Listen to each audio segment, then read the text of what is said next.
Okay students, हम कर रहे थे चैप्टर नंबर 12 की एग्जाम्पल न्यूमेरिकल्स। तो हमने उसमें से 4 न्यूमेरिकल्स पहले कर लिए थे। तो फिफ्थ वाला न्यूमेरिकल है जी, in Millikan oil drop experiment an oil drop of mass 4.9 10⁻⁻15 kilogram. तो हमें जो मैस गिवन है m, that is 4.9 into 10⁻⁻15 kilogram is balanced between the two parallel plates. अच्छा, इसको हमने बैलेंस किया इलेक्ट्रिक फील्ड के अंदर दो पैरेलल प्लेट्स के दरमियान में।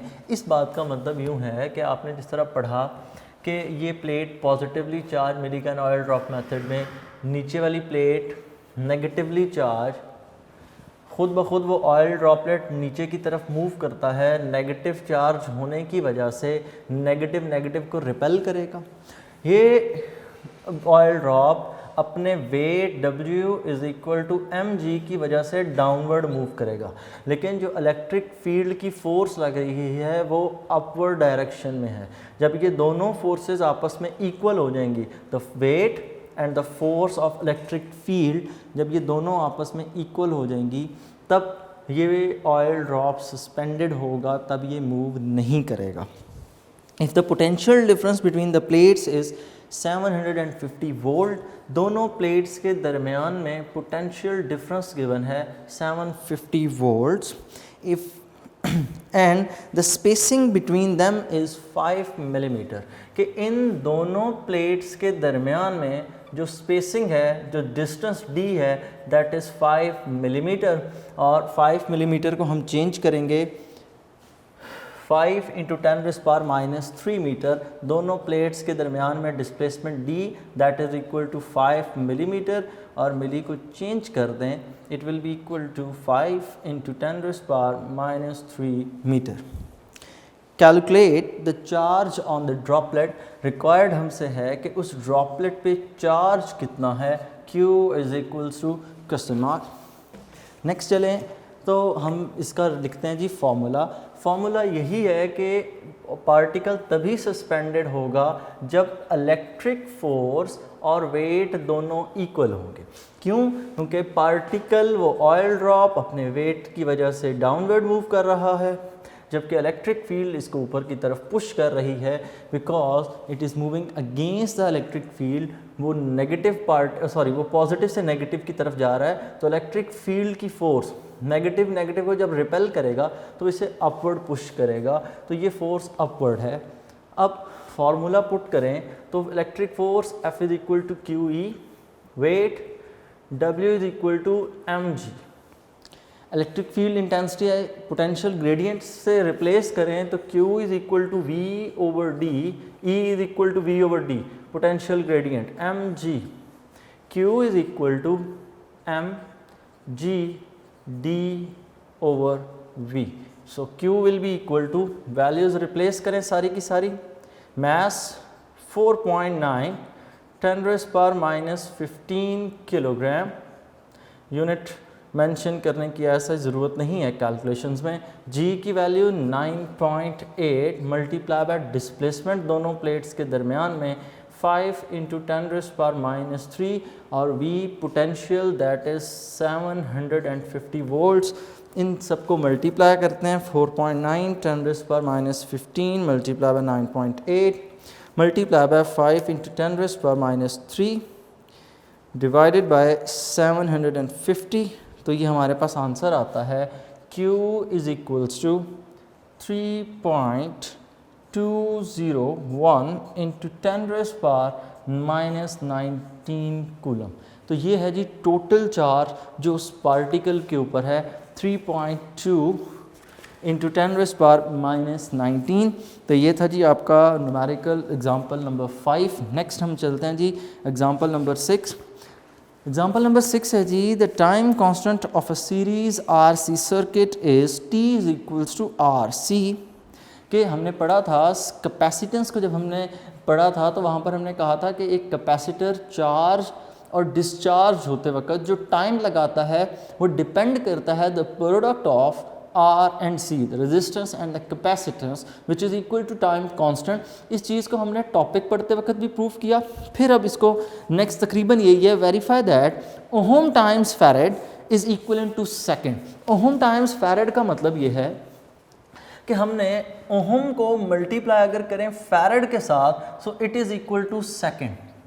और दूसरी तरह जिस तरह फार्मूला लिखा है तो उसके हिसाब से यूँ लिखा हुआ है R multiply by C is equal to T। तो दोनों तरीके से किया जा सकता है। आप चाहें तो यूनिट्स कंपेयर कर दें, चाहें तो हम यूनिट्स की जगह पर हम सिर्फ और सिर्फ फार्मूले को प्रूफ कर दें। तो ये है जी आपका example numerical number 6, example number 6। तो दोनों तरीके से मैं आपके लिए सॉल्व कर देता हूँ। दोनों तरीके से अगर इसको सॉल्व करें तो सबसे पहले हम इसे स्टार्ट करते हैं जी आर सी से। अगर मैं फार्मूले के प्रूफ पे जाऊँ तो R C is equal to T. मैं यहाँ से कंसिडर कर रहा हूँ left hand side R resistance और सी दैट इज़ कैपेसिटेंस। और कैपेसिटेंस के लिए अगर फार्मूला लिखें तो हमने पढ़ा था C is equal to Q over V. तो यहाँ पर मैं रिप्लेस कर रहा हूँ Q ओवर V से, सिर्फ और सिर्फ लेफ़्ट हैंड साइड के अंदर R एज इट इज़, और इसको Q ओवर V को हमने रिप्लेस कर लिया। नेक्स्ट चीज़ हमने ओहम्स लॉ में ये पढ़ा V is equals to IR। हमने ओहम्स में पढ़ा ओहम लॉ में V is equal to R से कैंसिल हो जाए तो ये रह जाता है Q ओवर I, और Q ओवर I करंट का फॉर्मूला हमने पढ़ा था I is equals to Q over T, Q is equal to I into T. तो Q इक्वल होता है I T के। अगर हम Q को रिप्लेस कर दें करंट इंटू टाइम से I इंटू टी और नीचे I T as it is, current के साथ कैंसिल, तो सिर्फ रह जाता है यहाँ पर टाइम टी। तो ये हमारा जी फॉर्मूला हो गया कि हमने आर सी से स्टार्ट किया, टी पे ख़त्म कर दिया। So we can say that hence proved के resistance time capacitance is equal to time, कि रेजिस्टेंस और कैपेसिटेंस को मल्टीप्लाई करें it is equal to time. Next चीज़ जो इसमें है, नेक्स्ट चीज़ हमने प्रूफ करना है ohm time farad is equal to second. तो ओहम टाइम फैरेड भी इसी तरह ही प्रूफ होगा, आप उसकी भी इसी तरह कंसिडर कर लें जी। फ्रॉम लेफ़्ट हैंड साइड से स्टार्ट करें तो लिखा है जी ohm into farad. Next values put करें फैरेड के बारे में हमने पढ़ा था it is equal to coulomb per volt. Farad को हमने पढ़ा जी coulomb per volt, ohm is equal to coulomb per volt. ठीक हो गया। अब volt V is equal to हमने क्या लिखा था IR, ampere into ohm. Ampere current का यूनिट एम्पेयर, R का यूनिट ओहम, क्योंकि आप इस V को लिख सकते हैं V is equal to IR।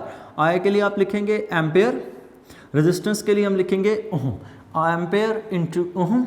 C is equal to ohm is equal into C as it is over, value put करें एम्पेयर इंटू ओहम, ओहम से कैंसिल, उसके बाद रह जाता है कूलम ओवर एम्पेयर।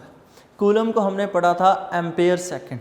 कूलम भी यूनिट है चार्ज का, लेकिन चार्ज का जो सिस्टम इंटरनेशनल में यूनिट है that is ampere second in terms of base quantities, क्योंकि आपने यहाँ से Q को लिखा हुआ है Q is equal to I T, current का यूनिट एम्पेयर, टाइम का यूनिट सेकेंड, सो कूलम किसकी इक्वल होगा ampere second. So ampere second over ampere, ampere से कैंसिल, तो आंसर हमारे पास आता है second which is equals to the right hand side. Hence proof कि एम्पेयर टाइम्स सेकेंड हो, ओहम टाइम्स फैरेड हो तो वो सेकेंड की इक्वल होता है। और दूसरी तरफ आप ये कह सकते हैं resistance into capacitance is equal to T.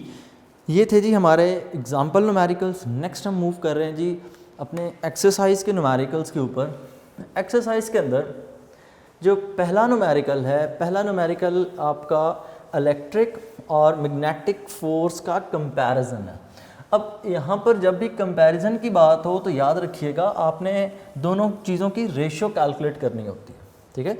अगर कंपैरिजन की बात हो तो दोनों चीज़ों की, जिन दो चीज़ों का कंपैरिजन कहा गया है उनकी रेशो कैलकुलेट करनी है।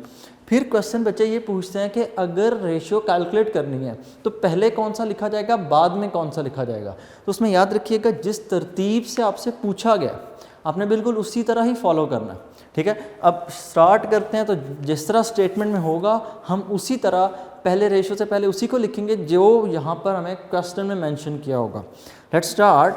Compare magnitudes of electrical and gravitational force. हमने दो चीज़ों को कंपेयर करना है, इलेक्ट्रिकल एंड ग्रेविटेशनल फोर्स। तो अगर इलेक्ट्रिकल और ग्रेविटेशनल फोर्स को कंपेयर करना है, न्यूमेरिकल नंबर 12.1 है जी ये हमारा।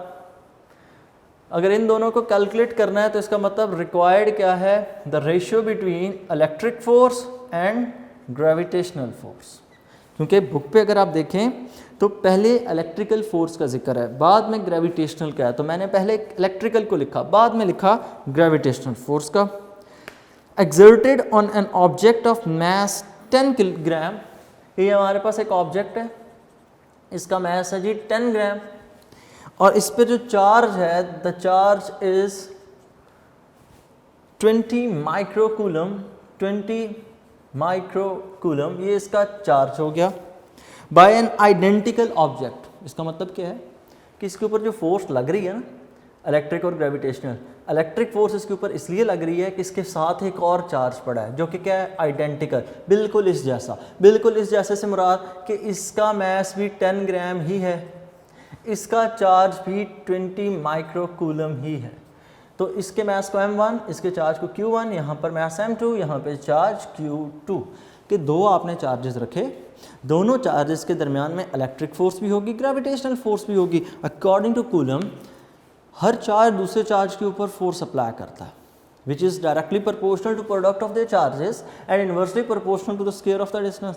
सेम इसी तरह ग्रेविटेशनल फोर्स न्यूटन ने डिफाइन की, तो न्यूटन ने ये कहा the force of attraction of the repulsion between two objects. यहाँ पर इनके मैस भी तो है ना, तो इनमें इलेक्ट्रिक फोर्स के साथ साथ ग्रेविटेशनल फोर्स भी होगी, तो वो फोर्स उसी तरह इनके मैसेस के प्रोडक्ट के डायरेक्टली प्रोपोर्शनल, और इनके दरमियान में जो डिस्टेंस है उसके स्क्वायर के इनवर्सली प्रोपोर्शनल होगी।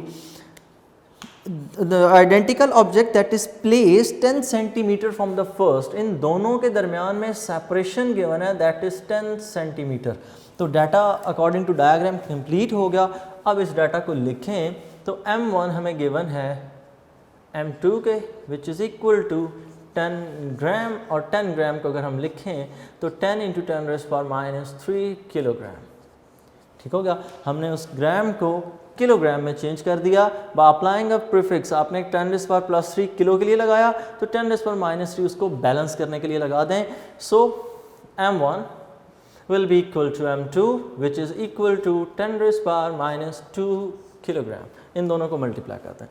नेक्स्ट चार्जेस, तो q1 is equal to q2, q1 is equals to q2 which is equal to 20 × 10⁻⁶।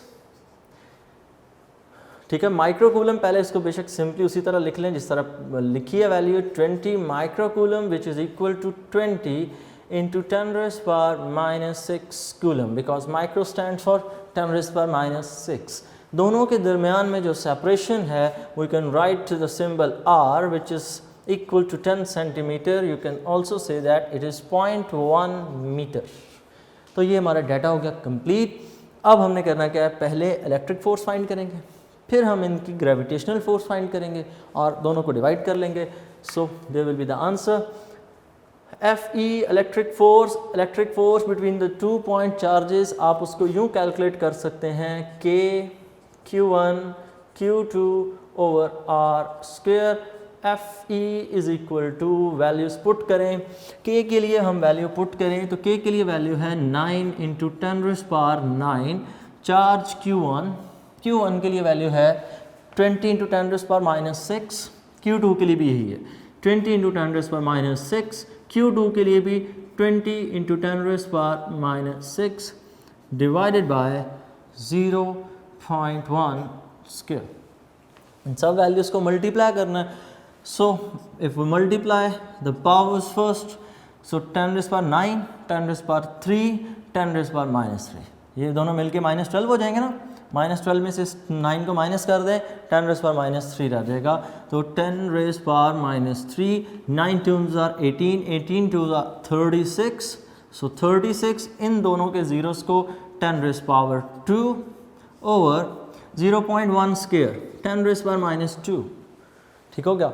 Next 10⁻² को ऊपर स्विच कर दें, FE will be equal to 3 6, और ये पावर हो जाएगी 3 और 2 2 4 4 इंटू -3 10⁻⁻1, और electric force will be equal to 360 coulombs, ठीक है। तो ये हमने कूलम में इलेक्ट्रिक फोर्स निकाल ली।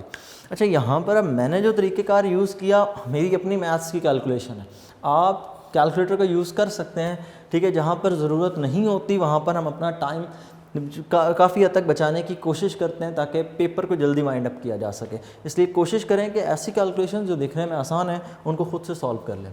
अब इन्हीं दोनों चार्जेस के दरमियान में हमने ये ग्रेविटेशनल फोर्स फाइंड करनी है। तो gravitational force Fg will be equal to G m1 m2 over d square. Fg is equal to gravitational constant, that is equal to 6.673 10⁻⁻11 newton metre square पर किलोग्राम स्क्वायर। यूनिट लिखने की ज़रूरत नहीं है। Next m1 first body का मास, that is equal to 10⁻² kg, 10⁻² multiplied by m2, that is also 10⁻², d की value 0.1 square.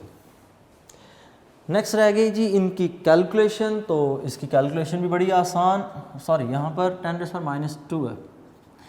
Next Fg will be equal to 6.673 10⁻⁻11, और ये -13 और ये मिला के -15 हो जाएगा। 11 13 और यहाँ तक 15 डिवाइडेड बाय 0.01 10⁻⁻²। और अगर इसको मज़ीद बेहतर लिखें तो Fg will be equal to 6.673 10⁻⁻13, ठीक है। और इसके साथ यूनिट हम मेंशन करेंगे newton, because it is a force. Next चीज़ आ गई इलेक्ट्रिक और ग्रेविटेशनल फोर्स का कंपैरिजन। तो Fe पर Fg को डिवाइड कर दें। तो by dividing equation number 1 by equation number 2, ये हमारी इक्वेशन नंबर 1 हो गई। So you can write it as by dividing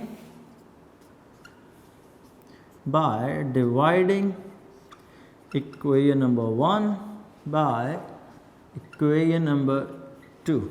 equation number 1 पे इक्वेशन नंबर 2 को डिवाइड कर दें। So Fe over Fg is equals to Fe electric force 360 over 6.673 10⁻⁻13।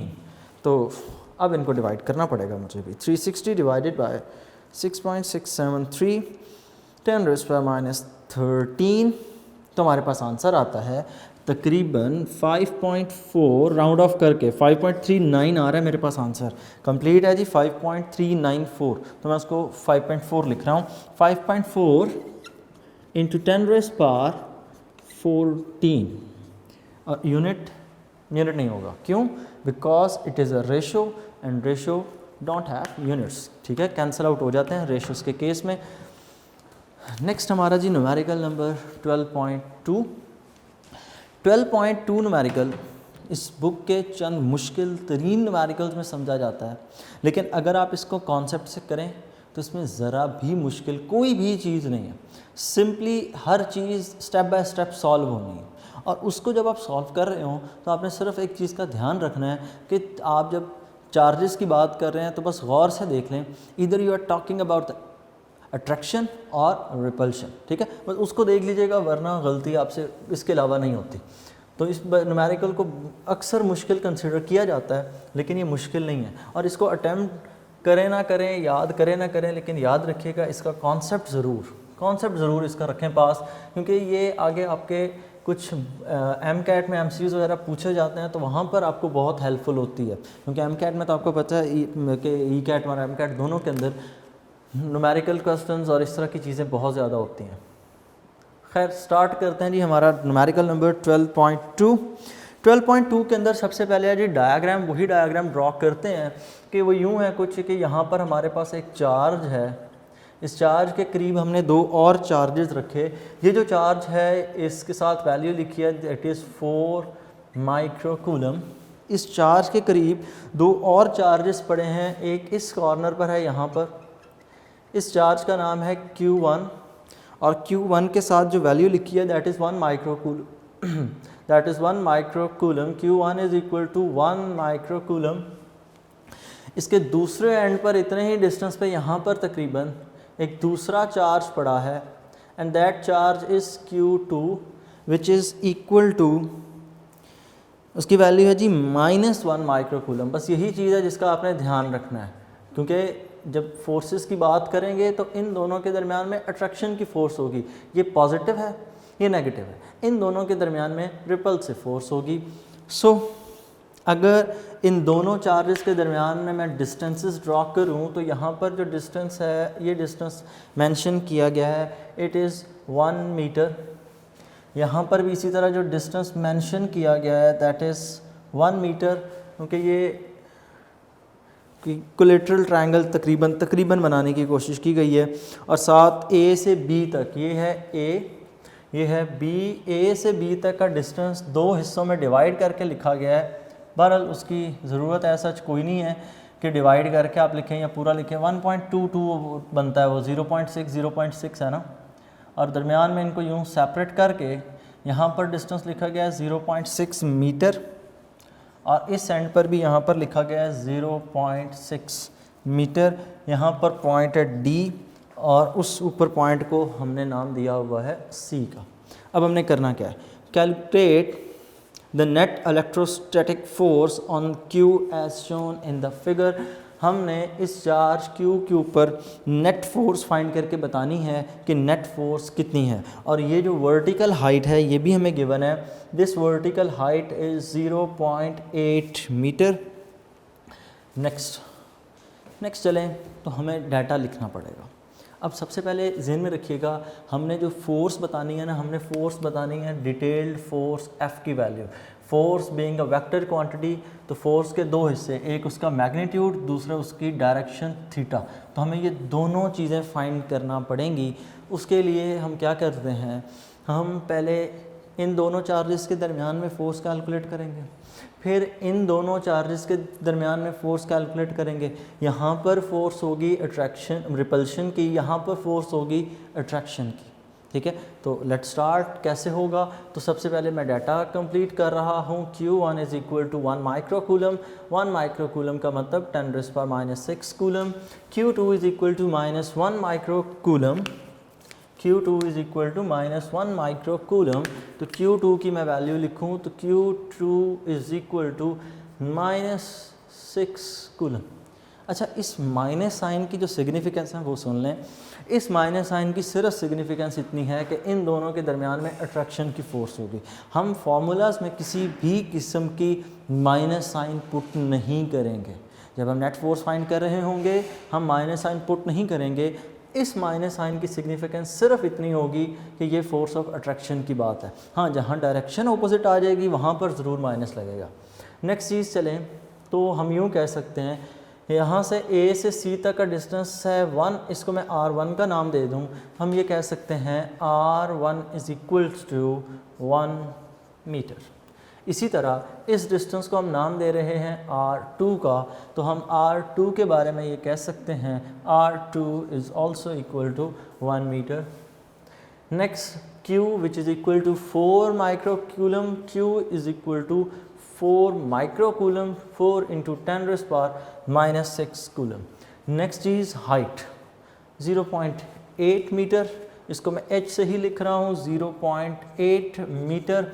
If the angle theta is over here so we can say that, या यहाँ पर हो तो हम ये कह सकते हैं ये परपेंडिकुलर होगा, तो ये वाली साइड क्या होगी, बेस। सो बेस वाली साइड आपको गिवन है 0.6 मीटर्स, और दोनों तरफ सेम ही है। यहाँ पर भी ये तो कॉमन हो गया, और इधर भी बेस यहाँ तक 0.6, यहाँ से यहाँ तक ये भी 0.6 मीटर्स ही है। नेक्स्ट चलें तो नेक्स्ट आ जाते हैं हम अपने रिक्वायर्ड पे। तो रिक्वायर्ड यहाँ पर हमारे से है required is equal to net force, और नेट फोर्स के केस में फोर्स का मैग्नीट्यूड प्लस फोर्स की डायरेक्शन फाइंड करनी है। So now we will move towards solution. Solution पे चलें तो सबसे पहले मैं फोर्स कैलकुलेट कर रहा हूँ between Q1 and Q। Force कौन सी होगी, रिपल्सिव कितनी होगी, तो वो कूलम्स लॉ को यूज़ करके हम फाइंड कर लेते हैं। F1 will be equal to K Q1 Q over R1 square. ठीक हो गया, Q1 Q over R1 square. Values put करें, F1 is equal to 9 into 10⁻9 multiply by charge Q1। Q1 की वैल्यू हमें जो गिवन है दैट इज 10⁻6। Q की value हमें गिवन है 4 इंटू 10⁻6 R1 स्क्वायर 1 स्क्वायर। इस सारे को सॉल्व करें, 9 4 36, F1 is equal to 36 multiply by -6 -12 3 -3 10⁻3, और आप इसको यूँ लिख सकते हैं F1 is equal to 3.6 10⁻2 newton. Unit लाजमी साथ मेंशन करें। नेक्स्ट आ गया, हमने F2 कैलकुलेट करनी है। सेम इसी तरह F2 भी कैलकुलेट होगी। तो F2 कैलकुलेट करने के लिए F2 is equal to K Q1 Q2 over R2 square.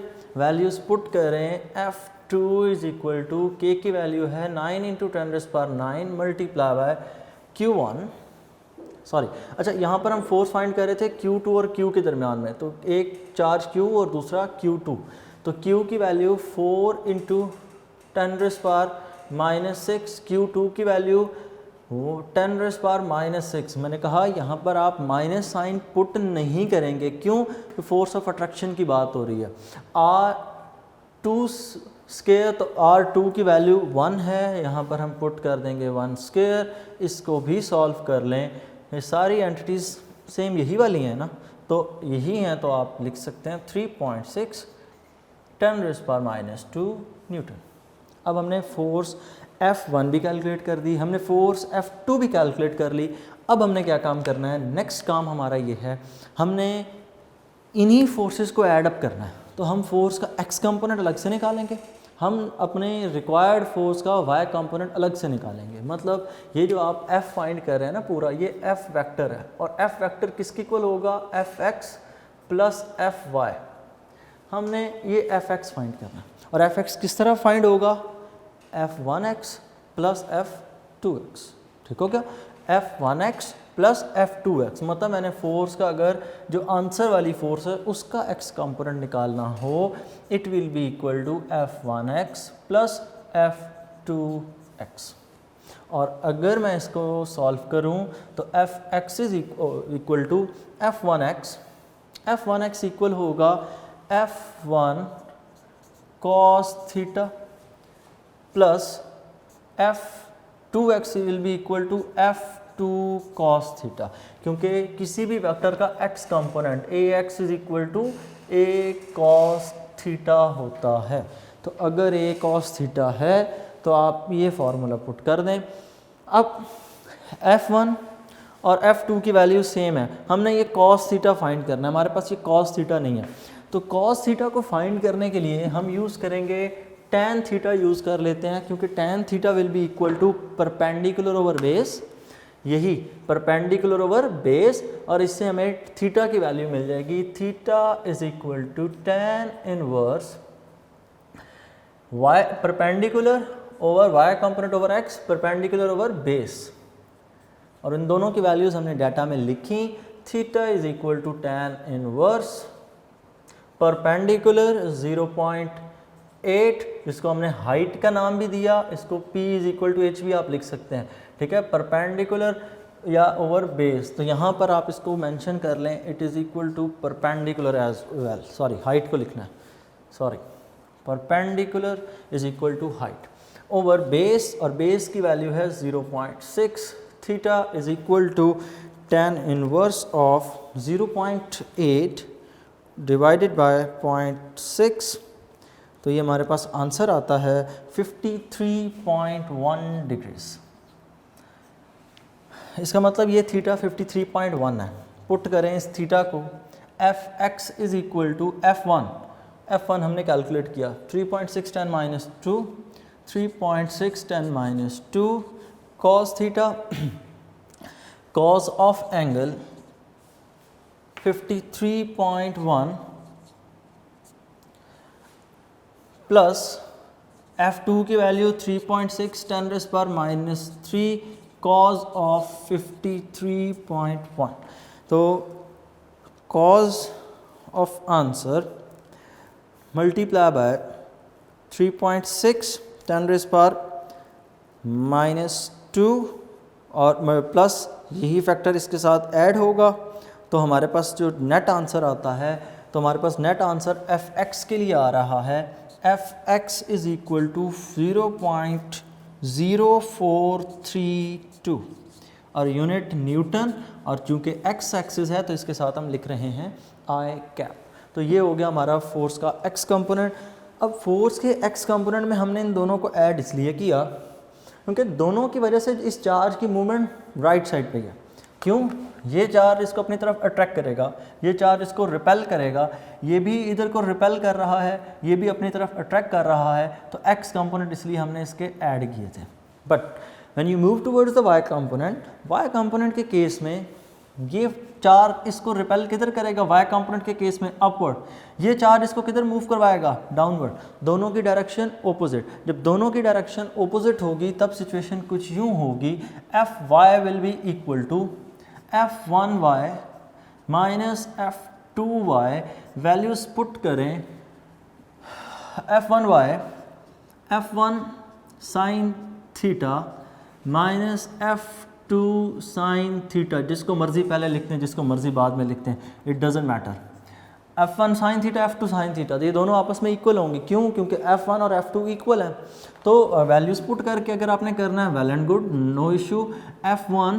F1 की वैल्यू 3.6 10 रेज़ पर माइनस 2, 3.6 यहाँ पर वैल्यू 10 रेज़ पर माइनस 2 है, 3.6 10 रेज़ पर minus 2 sine of angle theta sine of 53.1 minus यहाँ पर पुट करें 3.6 10 रेज़ पर माइनस 2 साइन ऑफ 53.1, ये वैल्यू और ये फैक्टर दोनों सेम है, कैंसल आउट करें तो फोर्स का Y component is equal to 0, और साथ में लिख रहा हूँ इसके जे कैप, फोर्स का वाई कंपोनेंट जे कैप 0 के इक्वल हो गया। अब फोर्स किसकी इक्वल होगी? तो टोटल फोर्स इक्वल होगी F X I plus F Y J, values दोनों की पुट कर दें तो force will be equal to 0.0432 I plus F Y J 0j। Next आपने कैलकुलेट क्या करना? फोर्स का magnitude. Force magnitude will be equal to square root of X component square 0.0432 square plus 0 square की कोई value वक्त नहीं, तो सिर्फ और सिर्फ फोर्स का जो मैग्नीट्यूड होगा it will be equal to 0.0432 Newton.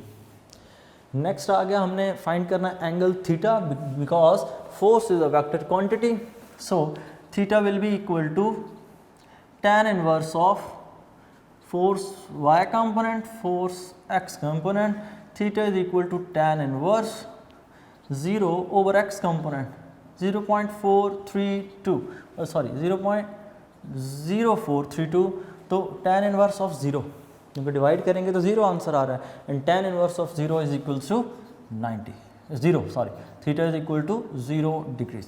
तो सारी की सारी फोर्स कौन से एक्सिस पर होगी? एक्स एक्सिस पर होगी। क्यों? क्योंकि वाई एक्सिस पर यहाँ पर ये दोनों एक दूसरे को रिपेल कर रहे हैं, तो ये रिपेल करते हुए कि ऊपर की तरफ फोर्स होगी। ये दोनों चार्जेस अट्रैक्ट कर रहे हैं, तो ये फोर्स किधर होगी? डाउनवर्ड। क्योंकि दोनों की अट्रैक्शन और रिपल्शन एक जितनी है, तो वाई एक्सिस पर किसी किस्म की कोई फोर्स नहीं होगी।